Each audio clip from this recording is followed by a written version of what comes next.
ప్రపంచవ్యాప్తంగా పలు దేశాల మధ్య పలు ప్రాంతాల్లో తీవ్ర ఘర్షణలు నెలకొంటున్న సంగతి తెలిసిందే. ప్రస్తుతానికి పలు దేశాల మధ్య సీజ్ ఫైర్ అగ్రిమెంట్స్ జరిగినా ఆయా సరిహద్దులు మాత్రం నిత్యం నివురుగప్పిన నిప్పులా ఉంటున్న పరిస్థితి.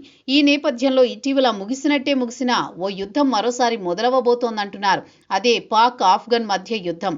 ఆఫ్ఘనిస్తాన్ పాక్ మధ్య ఇటీవల తీవ్ర ఘర్షణ వాతావరణం నెలకొన్న సంగతి తెలిసిందే. అయితే టర్కీ, ఖతార్ కల్పించుకుని మధ్యవర్తిత్వం చేయడంతో కొన్ని రోజులు కాల్పుల విరమణ జరిగింది. అయితే తాజాగా టర్కీ వేదికగా జరుగుతున్న శాంతి చర్చలు విఫలమయ్యాయి. ఈ నేపథ్యంలో మరోసారి దేశాల మధ్య ఘర్షణలు మొదలయ్యే సూచనలు ఉన్నాయని అంటున్నారు. సరిహద్దుల కాల్పుల విరమణ, సీమాంతర ఉగ్రవాదం మొదలైన అంశాలపై ఈ రెండు దేశాల మధ్య శనివారం టర్కీ వేదికగా చర్చలు ప్రారంభమైన సంగతి తెలిసిందే. అయితే ఇవి విఫలమైనట్టు పాకిస్తాన్ ప్రకటించింది. ఈ సందర్భంగా స్పందించిన పాక్ సమాచార ప్రసారాల శాఖ మంత్రి అతావుల్లా తరార్ చర్చల్లో ఎలాంటి పరిష్కారమూ కనుగొనలేకపోయినట్టు తెలిపారు.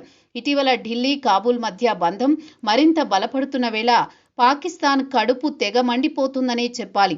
ఇప్పటికే ఢిల్లీ చెప్పినట్టుగా కాబూల్ ఆడుతుందని, వారి తరపున తాలిబన్లు తమపై ప్రాక్సీ యుద్ధం చేస్తున్నారని పాక్ ఆరోపించింది. ఈ క్రమంలోనే తాజాగా శాంతి చర్చలు విఫలమవడంతో మరోసారి భారత్పై ఏడుపు మొదలుపెట్టింది. ఇందులో భాగంగా కాబూల్తో చర్చలు విఫలమవడానికి భారత్ కారణమని పాక్ రక్షణ మంత్రి ఆసిఫ్ ఖావాజా ఆరోపించారు. ఈ సందర్భంగా భారత్ చేతిలో తాలిబన్లు కీలుబొమ్మలుగా మారారంటూ విమర్శలు చేశారు. కాబూల్తో ఒప్పందానికి దగ్గరవుతున్నప్పుడల్లా కొందరు జోక్యం కారణంగా చర్చలు విఫలమవుతున్నాయని పరోక్షంగా భారత్పై విమర్శలు చేశారు.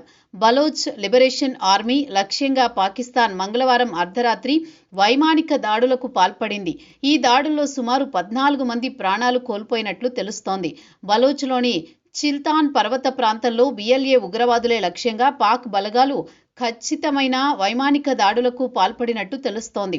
తాజా దాడుల నేపథ్యంలో ఉగ్రవాదులకు సంబంధించిన అనేక తాత్కాలిక రహస్య స్థావరాలు పూర్తిగా ధ్వంసమైనట్టు సమాచారం.